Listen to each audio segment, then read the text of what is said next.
Well, good evening, everyone, and welcome. My name is Gretchen Dietrich, and I have the privilege of leading the Utah Museum of Fine Arts here in Salt Lake City, Utah.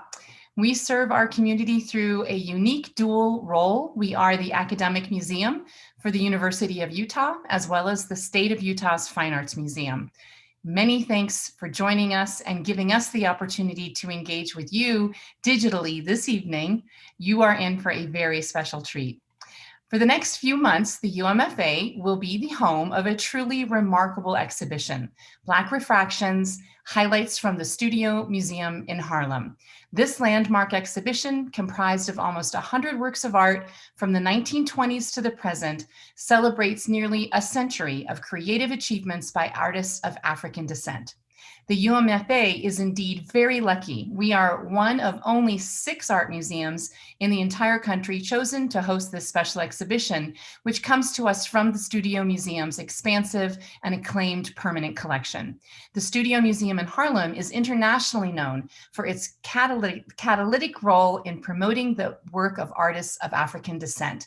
On a personal note, in the 12 years that I've been director of the UMFA, this exhibition tops a pretty wonderful list of exhibitions that we've brought to Utah to share with our community. It is important and truly stunning, and we are very proud. In a multiplicity of ways, Black Refractions arrives at the UMFA in a crucial moment of our history. Throughout the past year, the world slowed down in many ways, but the landscape around us didn't. As COVID-19 began to spread throughout our communities, it was impossible not to see how the virus claimed a disproportionate number of Black and Brown lives. Then, as summer began, the murders of George Floyd, Breonna Taylor, and Ahmaud Arbery sparked a movement in cities and towns across the United States, compelling all of us to confront the racism of our nation's past and present. Although many things have changed, it is important for our institution, the UMFA, as well as the University of Utah, of which we are a part, to acknowledge that this important work of confronting systemic racism is just beginning. Art is truly one of the most important tools that exist to engage with one another. Through the power of art, we are able to navigate difficult conversations, celebrate and honor our accomplishments, and explore some of life's most important yet challenging questions. It is critical for institutions like ours to continuously recognize and interrogate what we can do to honor and celebrate Black lives. This is one of the many, many reasons why the UMFA is so privileged to host this remarkably important exhibition here in Utah. We hope the exhibition will expand local audiences' understanding and appreciation of these incredible artists. We hope the exhibition and spending time with these powerful works of art will inspire visitors to consider the impact of systemic racism on art as well as on museums' role in society today. Thank you so much for supporting the UMFA and for joining us tonight as we celebrate the arrival of this remarkable exhibition in our community. Now, before I pass the screen to our speakers tonight, it's my pleasure to thank the sponsors and individuals who have made the Black Refractions exhibition possible. Black Refractions, Highlights from the Studio Museum in Harlem, is organized by the American Federation of Arts and the Studio Museum in Harlem. Major support for this exhibition was provided by Art Bridges. Sponsorship for the national tour provided in part by Pure. Support for the accompanying exhibition catalog provided by Furthermore, a program of the J.M. Kaplan Fund. We are delighted to welcome several guests from Art Bridges, the Studio Museum in Harlem, the American Federation of Arts, and Pure, who are with us this evening. Thank you so much for your generous support of this important project. It has been a real honor to work with all of you. Here in Utah, the exhibition is presented in partnership with the University of Utah's Black Cultural Center and is made possible by these incredible folks. Our presenting sponsor, the George S. and Dolores Dore Eccles Foundation, our curatorial sponsor, the Willard L. Eccles Family Foundation, our installation sponsors and fellow art lovers, Stephanie and Tim Harpst, and the University of Utah College of Mines and Earth Sciences. Our programming sponsors are the University of Utah J. Willard Marriott Library and the Honors College. And finally, a hearty thank you to everyone at the University of Utah's Equity, Diversity, and Inclusion Office for your generous in-kind support. All of these local donors, supporters, and partners are crucial to the UMFA's success. Without your generosity, Black Refractions at the UMFA would not have been possible. So from the bottom of our hearts, we thank you. Last but not least, I want to thank each of you on this call tonight, our UMFA art lovers, who you're all here tonight. I miss you so much. Your membership at the UMFA supports us in meaningful ways as we navigate these crazy and challenging times. None of this would be possible without you. We hope so much to see you in the galleries and at fun events very, very soon. So now at this moment, I'm absolutely delighted to introduce my dear friend and colleague, Pauline Willis, the CEO and Director of the American Federation of Arts, who will share a few words with us. Take it away, Pauline.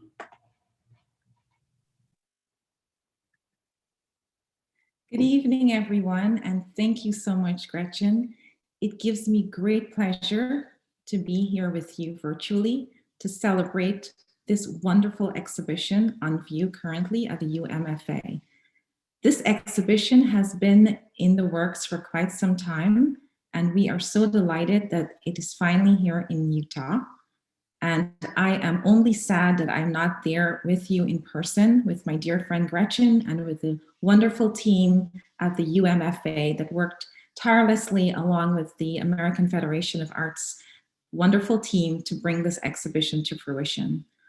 This is a story that started a few years ago when Thelma Golden approached me. Thelma Golden is the director and CEO of the Studio Museum in Harlem.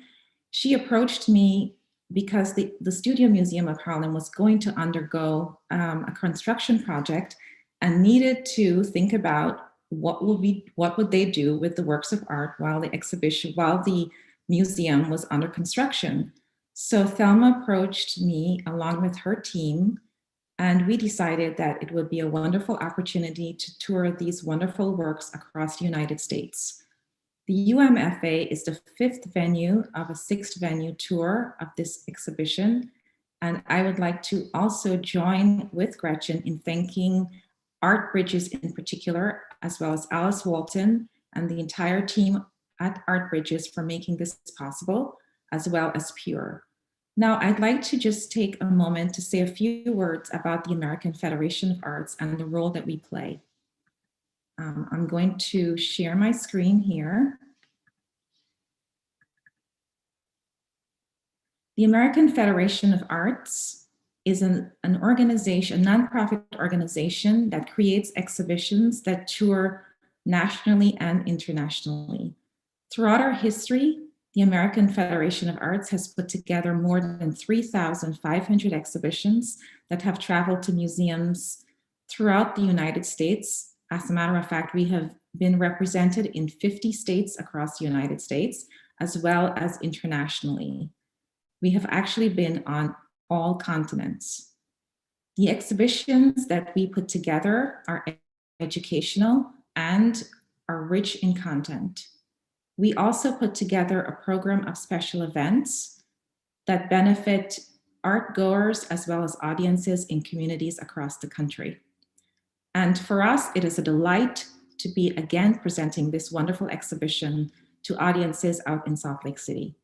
I also want to say that I have visited many museums across the country, and Salt Lake City is actually not a city that I've ever been to. So it's particularly sad for me that I can't be there in person.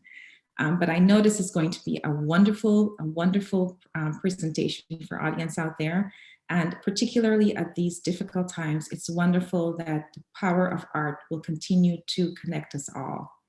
Thank you all for joining us this evening. And I know it's going to be a treat to hear Connie Choi talk about these wonderful works of art. Thanks again.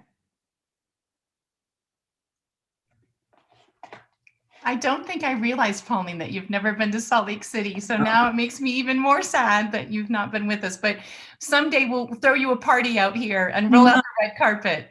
And actually, I was so looking forward to being out there when we collaborated on this exhibition. And I said, this is going to be my opportunity to be there. So it's extremely sad. But just to add one quick note, as we see here with the national tour listed, this exhibition was not able to be presented at the full period of time that it was supposed to at the Smith College Museum of Art because, of course, coronavirus hit. So the works have actually had to be in storage. So this is the first opportunity for them to be on view. So it's terrific. It is. We're very proud. Thanks, Pauline. Thanks so much for your leadership in our field and AFA. It is a really important and wonderful organization, and we're so over the moon to be in partnership with you yet again. Before I introduce Connie, our amazing speaker tonight, I do want to kindly remind you all watching live with us that you can ask questions via the YouTube chat comments section, and we will do our very best to address them in the Q&A session moderated by our very own Whitney Tassi, the UMFA Senior Curator and Curator of Modern and Contemporary Art, after Connie's remarks. So now it is my pleasure to introduce the Curator of Black Refractions. Dr. Connie H. Choi is the Associate Curator of the Permanent Collection at the Studio Museum in Harlem. Prior to joining the Studio Museum, Connie was Assistant Curator of American Art at the Brooklyn Museum. She holds a PhD in Art History from Columbia University and a Master's in Education in Art Education from Harvard University. So welcome, Connie. Thank you so much for being with us. We sure wish you were with us in person here in Salt Lake tonight, but this is certainly the next best thing. So take it away, and thank you, everyone. Enjoy. Thank you, Gretchen, so much. I echo Pauline's sentiments in that I wish we could be there with you to give this talk and to experience this wonderful installation of Black Refractions. I got to see a little bit of it in terms of when the exhibition was being installed. And of course, I've spent some time with the installation images, but I'm definitely sad that I have to present this talk virtually instead of in person. So first, I just want to say thank you to the entire UMFA team for putting this program together, but also for the incredible work that they did in installing this show, a really complicated show to install with all of these COVID restrictions in place. We're so grateful to you for all of your hard work. And I am going to spend a little bit of time talking about the Studio Museum in Harlem and also the exhibition.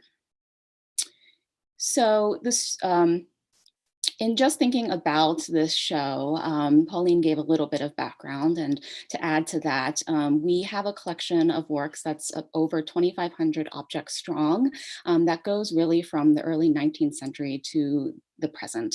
And we wanted to have the opportunity to create an exhibition that really played on the strengths of the collection, but celebrated the artistic production of artists of African descent. So this exhibition, Black Refractions, was born with the incredible partnership of the American Federation of Arts. The Studio Museum in Harlem opened in September 1968. In the second floor loft on Fifth Avenue, just north of 125th Street. You can see that in this image on the left here with the entrance to the space right to the right of the liquor store on the ground floor. And it was the culmination of multiple years of effort from our founding group of trustees. And you can see some of those founders in the image on the right here. Eleanor Holmes Norton, Carter Burden, Charles Innes, who was our founding director, Campbell Wiley, Betty Blayton Taylor, and Frank Donnelly, who were celebrating the opening night on September 24th, 1968 at the entrance of that space. This group of incredibly generous people who varied in terms of their interests and their backgrounds came together in the mid-1960s to really think about what it meant to create an institution that supported the work of artists of African descent, and particularly living artists. They, again, came from all backgrounds. They were artists, philanthropists, community organizers, community activists, and they were really thinking deeply about creating a space that was not only supportive of artists, but also thinking through ideas of education and community. So we always talk about our name, right? And the Studio Museum in Harlem being the definition of our institution, a studio space, a space that really celebrates the work of artists. A museum holds a collection, does phenomenal exhibitions, and in Harlem. It was really important to think about in Harlem as being central to the institution, central to the work that the institution does, being deeply embedded in a community, celebrating that community, and reaching out to our neighbors. The moment that the museum opened was incredibly fraught. It was 1968. A lot had already happened by the time September came around. We had the assassinations of Martin Luther King Jr. and Robert Kennedy just a few months later. And you can see their image here on the top left, as well as protests around the country. There were protests around the US's involvement in the Vietnam War, and as well protests about the Black Panthers here in the bottom right. Black Panthers protesting the trial of Huey Newton. Huey Newton being one of the founders of the Black Panther Party. There are also moments of joy. A month after the Studio Museum opened, Tommie Smith and John Carlos stood on the podium during the 1968 Summer Olympics in Mexico City and raised their fists in the Black Power salute. So all of this was happening to create a real moment of political and social tension that fed into this idea of the creation of the Studio Museum. In addition to that, there was a lot happening in the cultural sphere. Beginning in the early 1960s, artists of African descent were coming together to think about what it meant to support each other, to come together in a space that helped them think through their work, a space of critique, a space of support, but also to think about what it meant to be involved in the art world politically, actively, to increase their own representation in exhibitions, in museum collections. And so we had the formation of a number of artist collectives and artist organizations starting in the early 1960s, including Spiral, Weusi, which was a Harlem-based artist collective, Kamwenge, which was a photography collective, and many others. As well as organizations like the Black Arts Repertory Theater School, which was founded in 1965, and you can see the image in the center here, by Amiri Baraka. So thinking in general about the breadth of the cultural sphere in this moment, and how artists and cultural thinkers were coming together to advocate for equity in the arts. Two other examples of that happening later on in the 1960s, an image on the left here, Norman Lewis protesting the Metropolitan Museum of Art's exhibition, Harlem on My Mind, Cultural Capital of Black America in 1900 to 1968, which notably did not include the work of Black artists aside from reproductions of photographs. And so Norman Lewis and many other artists protesting that exhibition and protesting the lack of equity in exhibition opportunities for Black artists. And then on the right here, an image of the Dance Theater of Harlem's company in circa 1969.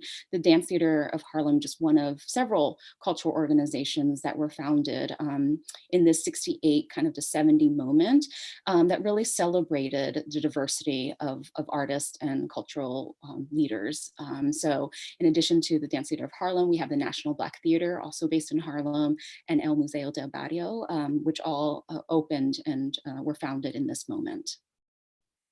So the Studio Museum is taking all of this together and really coming together in this moment to think again about what it meant to be an institution. And one of the amazing things about the museum was that it didn't originally start as a collecting institution. In fact, it was adamantly against collecting because it felt that a collection would hold them back from being able to support the work of artists. So the museum was founded with a number of priorities. That was, again, thinking about artists, particularly living artists, community, and education. And one of the kind of the first initiatives that resulted in thinking through these three main ideas was called the Studio Program. The Studio Program was created to support the work of a living artist in the creation of new works, particularly works that use non-traditional materials. So again, thinking about the studio aspect of our name and our mission. And it also provided educational opportunities. So it employed young apprentices, and you see them in the image on the left here, to assist the artist in the creation of that new work. So thinking again about community and education and providing opportunities for young people to directly engage with artists. This was not common at the time. It's still probably not that common. So it was really a way to bridge that divide, right? To erase the boundary between high art and the museum world and community. And then finally, it provided an opportunity for that new work to be exhibited in an exhibition. That exhibition ended up being for Tom Lloyd, who was the first artist in our studio program, Electronic Refractions 2, which was the inaugural exhibition of the Studio Museum in Harlem, and included a number of electronically programmed light-based works, like you see in the image on the right here. This is Musaku, which is in our collection, and it's actually, this is the install image, how it's on view at the Utah Museum of Fine Arts as we speak. Musaku was one of these works that was created during Tom Lloyd's participation in the studio program. You can actually see it in progress in the image on the left in that upper right corner there.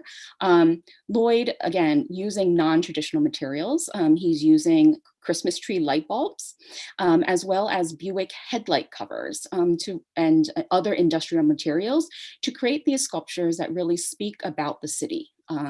He's really drawing inspiration from the flashing traffic lights and theater marquees that you find in cities like New York, and really thinking again about how that speaks to a specific community and is embedded within notions of community.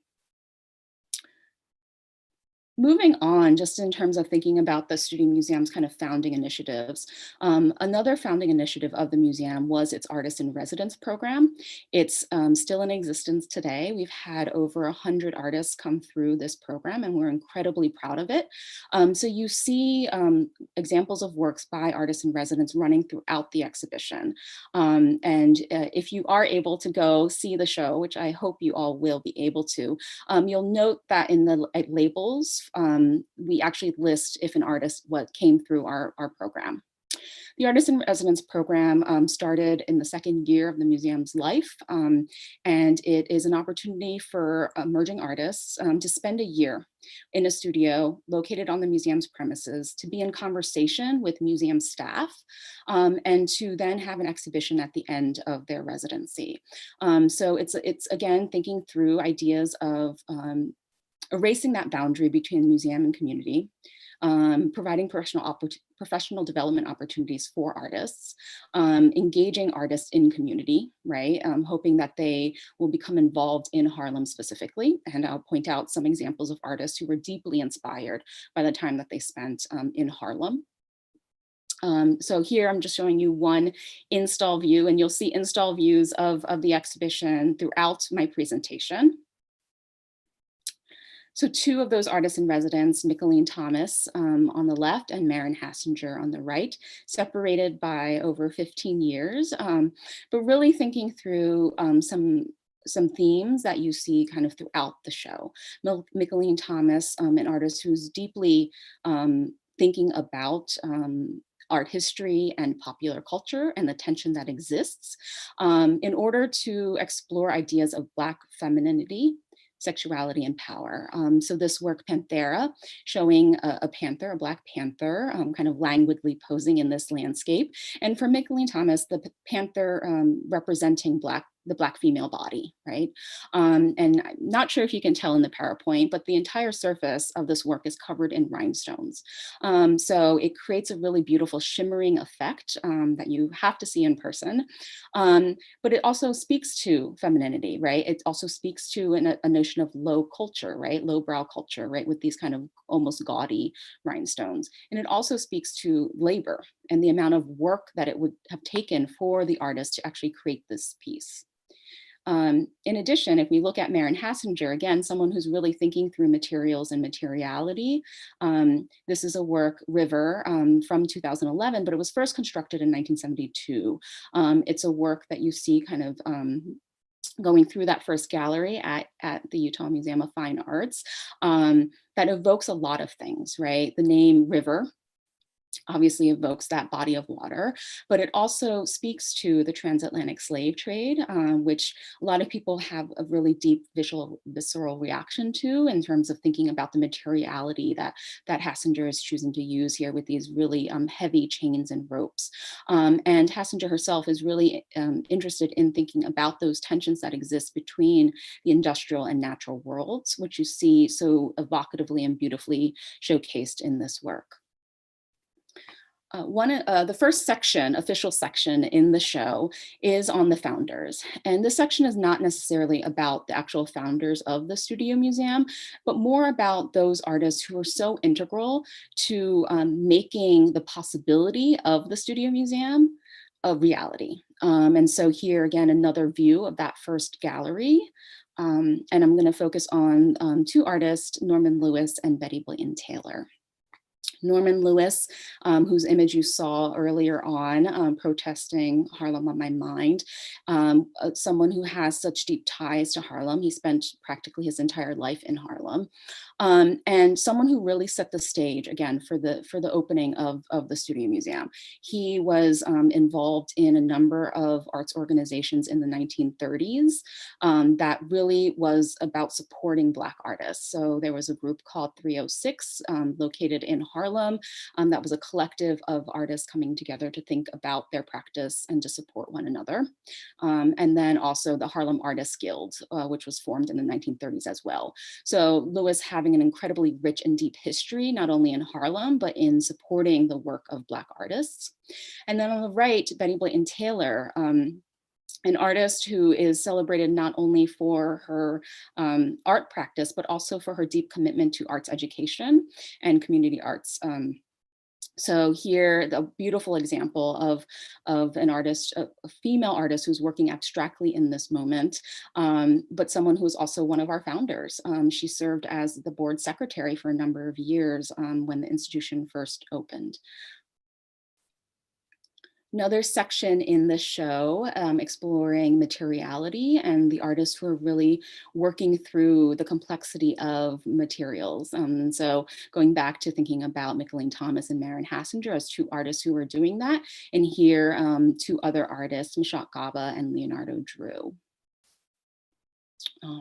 So Misha Gabriel on the left, an artist from Benin who spent a year in New York over a decade ago now at this point, who was really inspired by the architecture he saw in the city. So these huge skyscrapers that he had never had the opportunity to experience firsthand were really impactful to him. And so he created a body of work collaborating with West African hair braiders to create these sculptures that are evocative of New York City skyscrapers. This one is Lipstick Building, which is a building in Midtown Manhattan. The building itself doesn't look like this, but Gaba is thinking through ideas of what it means to be a cosmopolitan city in this moment, what it means to be contemporary, right? When our boundaries are being blurred, these divisions between countries and continents is slowly erasing as we become more global in thought and experience. And then on the right, Leonardo Drew, who's also an artist in residence in 1991. Drew, unlike Gaba, is not thinking about contemporaneity and modernity, but his work really evokes a sense of the past, of memory, and of loss. He's using a number of materials such as stuffed toys, strings, books, wood, fabric that are worn, right? You can see that they look like they've had some use. So it brings together thoughts about kind of memory and loss in the past. Drew, also someone who's really interested in Pete Mondrian in particular and thinking about modernity. So you find the grid that you see here, which are made up of hundreds of small open-faced boxes put together in this semi-grid-like formation as a way to, again, think through art history and really celebrating artists of the past. Another section in the show, Notions of Progress. When Gretchen was speaking earlier, really struck me in terms of the importance of this exhibition in this moment, right? What is progress? What is progress now? What is progress when the museum opened in 1968? What is progress in the 1920s? And so artists really thinking through notions of progress, some having more optimistic takes on it and some having, obviously more pessimistic takes. So here another install image from the exhibition. and focusing in on these two works. On the left, Stephanie Jemison, another artist in residence, and on the right, Henry Taylor. So Stephanie Jemison creating this video work, Maniac Chase. It features a number of Black men and women in similar outfits, white t-shirts, jeans or black pants, who are running through various landscapes, and the work is shown in a loop, and so you never have a beginning or an end. It's just a constant loop. And so Jemison really breaking down notions of time, of sequence, of progress, right? Because it appears as if these people are just constantly running in circles, right? What is progress if you can't seem to go anywhere, if you can't seem to move forward? And then Henry Taylor on the right, Henry Taylor incredibly inspired by not only personal memories and strangers he encounters, but also history. So here he's depicted Alice Coachman, who in 1948 became the first Black woman to win an Olympic gold medal. And so kind of depicting that moment for her. And the work is titled How I Got Over. This is actually taken from a song, and Mahalia Jackson sang this as a prelude to Martin Luther King's I Have a Dream speech in DC in 1963. So Taylor here making multiple references to history, right? In 1948, 1963, 15 years later, and thinking about, again, what is progress, right? This is for him in this particular painting, he's celebrating moments of achievement and shared experiences for people in general. Call and response. Call and response is something that you find in music, dance, literature, worship, something particularly that is deeply rooted in African and African diaspora communities. And it's a way for time and space to be shared by a community of people, right? There's a call that goes out, there's a response that comes back. So there's a way in which this push and pull is about celebrating the multiplicity of voices, allowing for everyone to have an opportunity to contribute, but also it's about, a call out, right? Calling out a specific issue or a specific understanding and having a response back. And so these two works here by Jordan Castille and Isaac Julian really speak to that tension, that call and response. Jordan Castille, an artist in residence who was incredibly inspired by her time in Harlem, who did a whole body of work based on the people that she encountered in Harlem, either walking to and from her studio or people she saw outside of her studio window. So this painting here is of Kevin the Kite Man. He is someone who spent a lot of time in the plaza right across from the Studio Museum in Harlem, and someone that Jordan Castille would see practically every day while she was at the studio. So she approached him, asked him if he wanted to, pose for a painting. And for Jordan, it was a way to figure Black men into the conversation, right? She noticed that there was an absence of representations of Black men, aside from stereotypical representations. And so she really committed herself to creating really humanistic, beautiful, personal portrayals of Black men in a way that celebrated them, that elevated them, that figured them into the conversation. So again, thinking about that call and response, right? Castille recognizing the lack of and responding with an incredibly powerful body of work. And then on the right, Isaac Julian, a British filmmaker, artist, photographer. This work, the sculpture, was actually a prop in his 2003 film Baltimore, which featured the legendary filmmaker Melvin Van Peebles as he kind of traverses Baltimore, the city of Baltimore. And he goes and visits a number of culturally significant institutions until he comes across a wax figure of himself, his doppelganger, right? And that's what we see here. And so Isaac Julian really thinking deeply about history, about archives, about how we, again, figure ourselves into the conversation. So Van Peebles, someone who had an incredible impact in the film industry in the 1970s with his Blaxploitation films. and finding himself, confronting a wax figure of himself, right?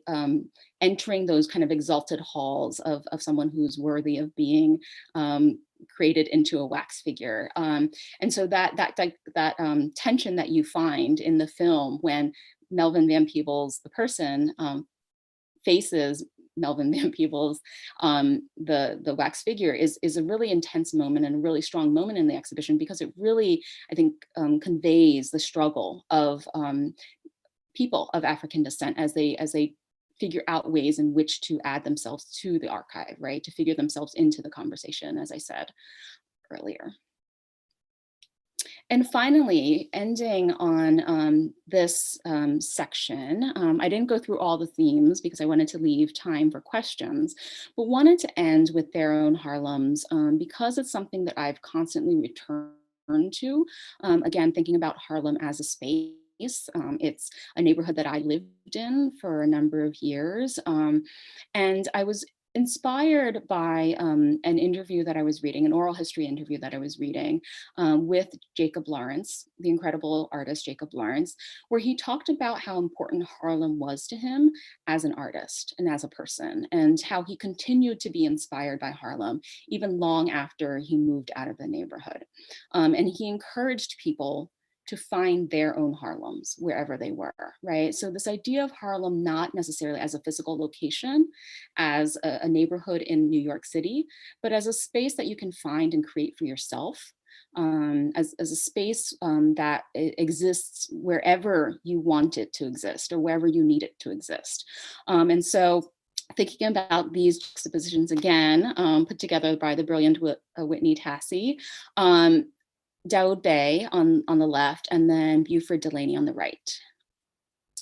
Daoud Bey, an artist who grew up in Queens, New York, but who had family in Harlem. So he grew up going to Harlem on a regular basis and seeing the incredible richness of community and family and arts. And so as a young person, as a teenager and into his early 20s, committed to creating a body of work that celebrated Harlem in all aspects of it. And so the series called Harlem USA features a suite of Black and white photographs documenting Harlem and the people who live in Harlem. So this work is one that I just find incredibly beautiful and resonant in the juxtaposition that Whitney created with Buford Delaney's work, Portrait of a Young Musician. Delaney did spend some time in Harlem, but actually was someone who ended up leaving Harlem, leaving New York, and finding space for himself in France. So creating a space of a community of expats and artists and poets in a space that was decidedly not Harlem, right? But finding community outside of that space is, again, I think, the central idea of thinking about their own Harlems. So this juxtaposition, again, thinking about musicians, music, the importance of music, the richness of music for African Americans, but also this idea of community and making space. So that is the end of my presentation. I look forward to questions.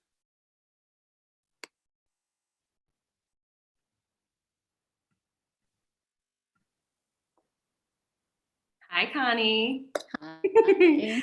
Thank you so much for that. That was really special to hear you talk about some of the relationships in the galleries at the UMFA. So that was an amazing way to organize your talk, and it meant that was all you, though. To hear your take on it. I really value that. Thank you. Okay, you guys, we have a number of good questions for Dr. Choi today. I'm going to start with one that we got in email as people were RSVPing for this event. So one question is, does the Studio Museum in Harlem focus on a particular era in art history? Is there an emphasis in your collecting or in your exhibition history? Yeah, I mean, As an institution, we have collected widely and we've exhibited widely. However, if you look at the collection specifically and really thinking about the depth of our exhibition program, it does focus on our founding moving forward, right? And so again, just thinking about the institution's original mission of really supporting living artists. Obviously, you know, that extends into both the collection and exhibition. So the collection has particular depth kind of in the 1960s into the present, which we're very proud of, but it does have a number of works from before that. The earliest work in our collection is actually from circa 1804 by the artist Joshua Johnson, who's the earliest documented professional African-American artist. He's someone who actually made his living as a painter in the early 19th century, which is just incredible to think about. But yeah, definitely thinking it more in the mid 20th century moving forward in terms of the depth. Okay, awesome. I was surprised. I didn't know that. That is an early work in the collection. Good to know. Yeah. Okay, so we have another one coming in right now for Dr. Choi. Thank you for all your work and dedication to making these works more widely accessible. I so respect your institution's commitment to artists and community. What has touring this exhibition in the US meant for you as a curator, and more broadly speaking, for the Studio Museum's mission? Yeah, I'll start with the personal. One of the amazing things that we were able to do, that the AFA in particular was able to do, was reach a broad audience. All of the venues are I'm pretty sure all of the venues are venues that the Studio Museum has never worked with before, and I personally have never worked with before. So I've so enjoyed over the past 3 years getting to know Whitney and all of the other curators who have organized Black Refractions for their respective venues. It's, I think, created a really strong community of curators. I would like to think, because Whitney is not going to get rid of me after this, but also, you know, it's allowed me to experience places in this country that I've never been to, see collections and museums that I've never been to, really think about what it means for this work to exist outside of Harlem, outside of New York City. And it's changed my understanding of the work, right? Because, you know, as we just saw, you know, the juxtapositions, the install that Whitney did is so brilliant, but also so very different from the 4 other installs, right? And so just thinking about kind of the richness of conversations that has resulted in each of the 5 venues thus far, it's expanded my own understanding of the works, right? You would think after spending a number of years with these objects, right, looking at them really closely, incorporating them into research and an essay and like everything else that you do to put an exhibition together, you would think that I would know them. But I feel like every time that it's installed, you see new things. And that's, I think, the brilliance of work in general, right? That's why art has such continued relevance, because every time you look at it, you can learn more. And I'm so grateful for this exhibition because it's allowed me to think about these works in completely different ways. And it's going to only strengthen the work that the Studio Museum can do moving forward because of all the brilliant work that Whitney and all the other curators have done. And then on the institutional side, you know, again, thinking about these connections that we're able to make, you know, the ties that we've been able to form, you know, the community, again, thinking about community, but also, you know, these works are works that have existed within a certain understanding of art history, right? And so to open that up to different communities, to open that up to different areas of the country is something that I think is really special and something that we as an institution haven't really done so much of, right? This is the first collection traveling show that we've done in, I think, 25 years, really. And so thinking about how, you know, our own understanding of self, of institution has changed in that time, and how our collection has grown in that time too, really allows us to be more expansive in our understanding of our own place in the world, right? Our own place in this country, but also in our own understanding of these artists and the impact that they have, not only across the country, but across the world. It's been such a wonderful community that this exhibition has created, you know, as it travels, but also among our institutions. Thanks to Art Bridges and to AFA for organizing something that I've never participated in, and I think is quite unique. They brought together all the venues before the exhibition started touring, and we had a chance to talk in person, and think about how this would change our own institutions, our communities, and how what an amazing privilege it is to have this exhibition. So I'm so grateful now that network exists, and I email with those curators and those institutions regularly, and it's been such an amazing resource. And your staff has been so generous with training and helping these objects be more accessible to all the communities around. So we really see how generous the Studio Museum is. All right, here's another one. Can I apply to be an artist in residence? If so, how? Yes. Simple answer is yes. The application for the next cohort, which would be the 2021-22 cohort of artists in residence, opens next month, I believe March 1st. You can go onto our website, and there is a dedicated page for our artists in residence under the Art and Artists tab, which has FAQs and kind of application information there, but I'm pretty sure the application portal will open next month. Next month, so get on it, y'all. All right, another one from the audience here. I'm wondering if there were any sections and or works, Dr. Choi, that you wished to include in the show, but couldn't because of space restrictions or sensitivity of the artwork. Yeah, so many. I will tell you, the AFA and the Studio Museum worked incredibly hard to bring this exhibition checklist down to the number of objects that it is. And that was a feat unto itself. Again, we don't have a huge collection, right? There are any number of institutions, I'm sure the UMFA have larger collections than we do, but for us, I mean, each work just is so incredibly important, not only to us, but also to the story that it tells in this broader arc of history. And so there was a lot of thought given to ensuring that there was a diversity of works present. So, you know, we try to incorporate as many media as possible. We try to have as much of a balance as possible between male and female artists. You know, that's not always possible, but and then thinking about kind of the span of time, right? We decided to start in the 1920s and go into the present because the 1920s were so incredibly important to Harlem, thinking about the Harlem Renaissance and the work of James Van Der Zee, the photographer who really starts the show in terms of being kind of the earliest work in the exhibition.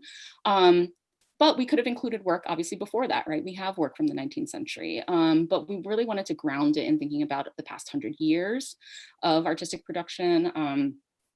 There were so many artists that we could not include in the show. So I'm sorry to all of those artists. But for us, it was thinking again, celebrating the institution's history in a way that I think is unusual perhaps for other collection exhibitions, because the collection is so deeply rooted in our own exhibition program and in our own institutional history. So thinking again about, you know, the artist in residence program and how many artists in residence are represented in the show. There's another series, there's an exhibition series that was started in 2001 with the show Freestyle that was organized by Thelma Golden and Christine Kim, that has been kind of a touchstone in the institution's exhibition history. And started a series that has resulted in 5 of these exhibitions that all begin with the letter F. And so there are a number of works from that kind of series of exhibitions that are in the show as well. And then I forget, I think there was a second part of that question and I completely forgot what it was. No. I think you answered it. Oh, I will just say one other thing that we were really that was really important to us was to allow each of the venues to craft their own exhibition, right? Like there is no one long overarching narrative of quote unquote Black art. That doesn't exist, right? And I think you see that with these works and kind of the flow and also the stories that the UMFA is telling, that Whitney has told, and the layout. And so we didn't want to create an exhibition that was so didactic, right? That had to follow a specific floor plan, a specific flow. We really wanted to allow each of the venues to create an installation, an exhibition that supported their own work, their own exhibition program, but also spoke to their own audiences, right? The audience in Utah is I hope very, very different from the audience in New York, because we want these conversations to be broad and far reaching. And so that was another aspect of the exhibition that allowed for us to really include a number of different works, right? In the hopes that these works would speak to the various audiences around the country that would see this exhibition. I think you've also answered a question here about process for selecting works, so that's excellent. But to add on to this idea of thinking about the venues hosting the exhibitions, and there's a question here about the UMFA, about how it relates to the UMFA's collection, excuse me, and or how have works been integrated into the UMFA's collection. So I'll just say briefly that it's been fun collaborating with Connie about that and thinking about that as one of the venues that has a quote unquote encyclopedic collection. There's so many fun connections to think about globally with this exhibition. We've been able to spread Black Refractions throughout the museum. It's in 4 different locations. So we're hopeful that there will be some connections made between work in our galleries and this exhibition. We're proud that we do have a number of the artists in your collection in our collection. So it's fun to see our Willie Cole upstairs and your Willie Cole downstairs, and Chikaya Booker as well. So for those of you listening that do know the UMFA's collection, it'll be really fun to see more of the work by the artists that you know and love in Black Refractions. All right, here is a question from Jennifer Mayer Glenn. Dr. Choi, what are some of the ways that you have engaged communities in art with similar lived experiences to the artists in the exhibition? That's an interesting question. I would say broadly, in speaking about the work that the museum has done, I am so incredibly grateful for our education and public programs and community engagement teams at the Studio Museum. They've done such great work in thinking really deeply about what it means to reach out to all audiences, right? We are deeply invested in Harlem, right? As I've said, as our name suggests. And so the work that we've done, not me personally, but the work that the Studio Museum has done and our education and public programs teams in general has done, is to root themselves, right, in community, in neighborhood, and thinking about what it means to do specific outreach. Because again, like we face, you know, there's a divide, right? There's a hesitancy sometimes to cross that doorway, right, to enter the space of a museum, because it's entrenched in many of us that those spaces don't belong to us, right? So trying to figure out ways in which to break that divide, to bring Harlem from the outside in and the inside out, is something that I think the institution has deeply invested in, but also too thinking about not only Harlem specifically, although we've done so much work in Harlem that is just incredibly amazing. Thinking about our school partnerships, thinking about our partnerships with other cultural organizations in Harlem, the rich kind of life that Harlem has in terms of its cultural organizations is something that we are deeply proud of and have worked closely together with those partners, but also, you know, throughout New York City. And so in thinking and speaking again about our incredible education team, our team programs, works together with team programs at museums and at other museums in New York City, right? So thinking again about creating community, bridging divide. That's, New York City is a really large city, millions of people. And so bringing young people together, right, from across the city, I think is something that is incredibly important and builds relationships and community outside of their normal bounds of their neighborhood and their homes. So that is just some of the work that the museum is doing in that regard. I would say also, we have had a number of really incredible partnerships with all the Black Refractions venues. I know that, our education team really wished it could have gone to obviously Salt Lake City to work directly with your education team. One of our educators, Jenny Hall, who's in charge of our team programs, her family lives just outside of Salt Lake. So she's deeply invested in the UMFA community in general. So thinking again about creating your own Harlems wherever you are, wherever Black Refractions has gone, right, has created Harlem as an idea. That's exactly right. We love Jenny and Chloe and Shanta and your whole team. Question here from Lisa about some work happening at the UMFA. Lisa is wondering if we are doing outreach to schools with this exhibition. She says it's so wonderful that it's here. Lisa, yes, shortly, yes. It's challenging. It's a challenging time to do outreach right now, but our educators have totally innovated and are fully booked doing virtual tours, K through 12, and as well to university audiences. So there is a massive amount of outreach, really creative forms that are increasing access to the exhibition, even in this time of pandemic. So, and we're grateful for the Student Museum and helping us think through some of those strategies. All right, let's see. Hopefully, I think we have time for one or two more. Here's a big one, so we'll start with this. So, Dr. Choi, the Studio Museum's mission is bold. It's original, it's unique. How would you say the Studio Museum has impacted the larger museum field? We've talked a lot about work in the community, but more specifically about museum practice. I wonder. Yeah.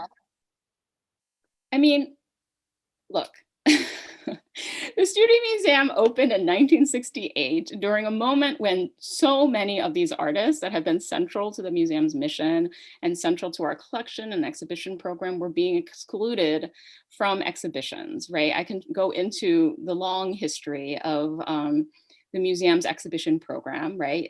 For example, in its first year of opening, there was an exhibition about artists working in the 1930s. That was a rebuttal show to a Whitney Museum exhibition of artists working in the 1930s, because the Whitney Museum exhibition didn't include any Black artists, right? And as I mentioned earlier, Norman Lewis was an artist who was working in the 30s, as well as a number of artists of African descent, right? And so that exclusion was something that, the institution recognized, obviously, and they were able to organize a show that featured the work of a number of Black artists in the 1930s who have gone, who we now all know, right?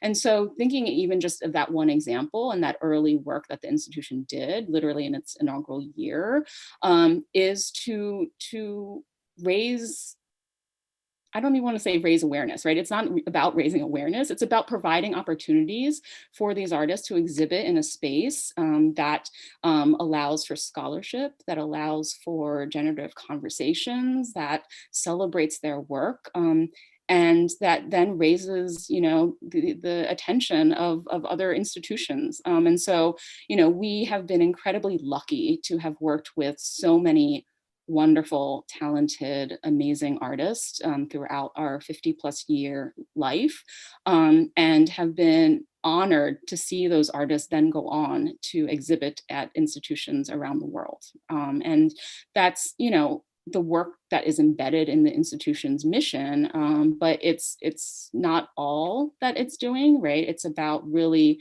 celebrating the work of these artists. and giving them a platform.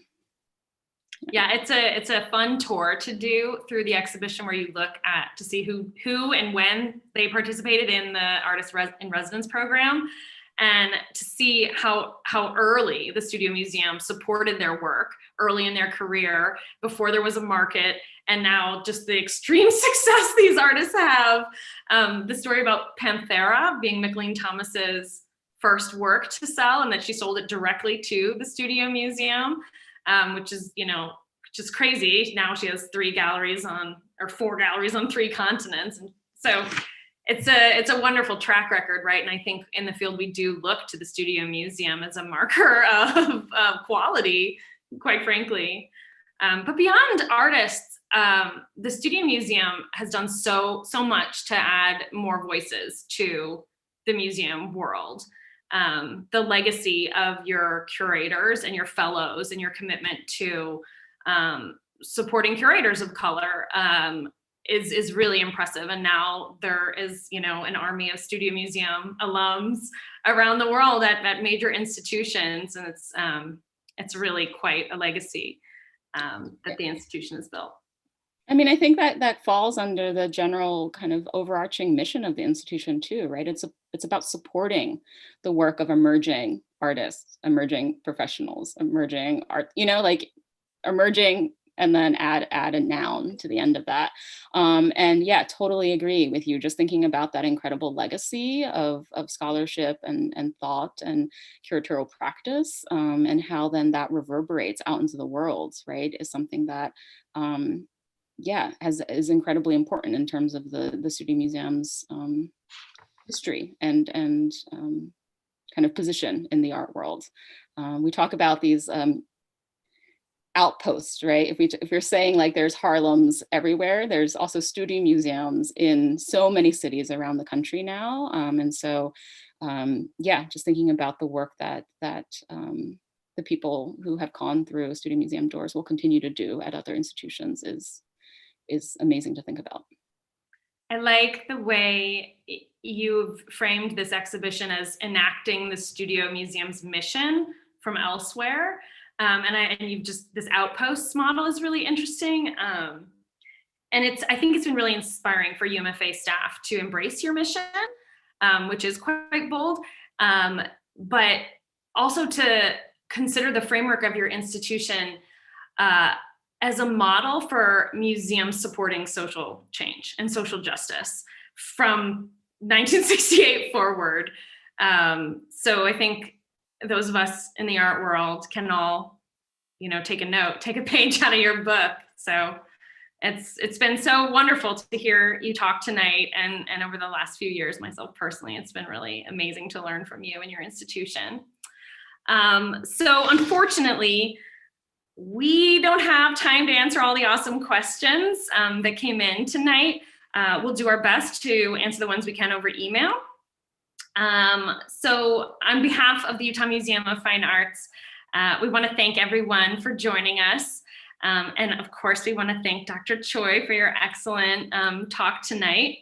I do want to remind everybody that you can see the exhibition at the UMFA through April 10th, but we have limited hours, and everybody's required to register. So do hop online, register for your space. We have limited capacity, so do that quickly.